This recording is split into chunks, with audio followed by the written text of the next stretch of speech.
पंतप्रधान नरेंद्र मोदी यांची पोहरादेवी या ठिकाणी सभा आयोजित करण्यात आली आणि सभेच्या ठिकाणी प्रचंड पोलीस बंदोबस्त जो आहे तो तैनात करण्यात आला आहे। साधारणतः यवतमाळ, हिंगोली, जालना, बुलढाणा, अकोला या भागातून बंदोबस्त तैनात करण्यात। मात्र या ठिकाणी जर पाहिलं तर पोलीस कर्मचाऱ्यांची गैरसोय होताना दिसत आहे।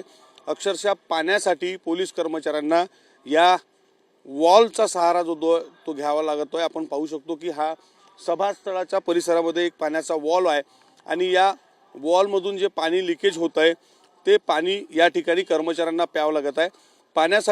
पाण्याची दुरवस्था जी आहे ती या संपूर्ण परिसरामध्ये आणि गेल्या 2 दिवसापासून पोलीस कर्मचारी अतोनात मेहनत घेऊन या बंदोबस्तासाठी आले आहे। मात्र त्यांना पिण्यासाठी सुद्धा पाणी उपलब्ध नसल्याचं चित्र या ठिकाणी पाहावयास मिळत आहे। या ठिकाणच्या पाणी पुरवठ्याचा वॉल आहे आणि वॉलमधून जे पाणी लिकेज होत आहे ते पाणी जे आहे ते बिस्लरीत घेऊन कर्मचारी पित आहेत आणि या पाण्याचा वापर करताय। ताई, पिण्यासाठी पाण्याची व्यवस्था आहे का या भागामध्ये? काय परिस्थिती आहे? पाणी प्यायला नाही आहे म्हणजे एक कॅन आणलेले होते ते पण मग आता एवढे कर्मचारी असल्यामुळे ते कमी पडते पाणी पण प्यायला, तर पाण्याची आवश्यकता आहे इथे। पाणी आहे का? व्यवस्था आहे सगळी? नाही सर, इथे आता कॅन येत आहेत त्याच्याने आम्हाला पाणी देतात ते। तुम्ही कुठून आले? बुलढाणा जिल्हा। कधीपासून? 2 तारखेपासून। अच्छा।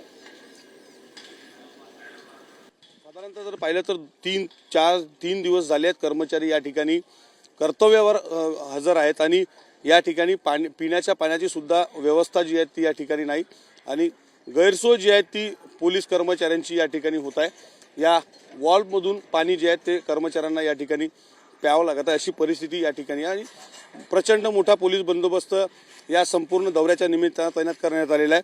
3 ते 4 जिल्ह्यातून पोलीस अधिकारी कर्मचारी या ठिकाणी आलेले आहे।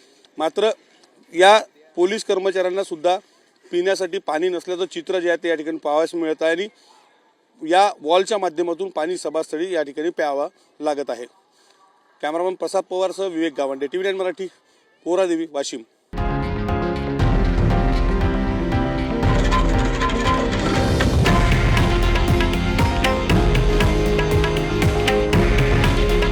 हे आहे देशातील नंबर 1 न्यूज नेटवर्क आणि आपण पाहत आहात TV9 मराठी। काळजी तुमची, हित महाराष्ट्राचं।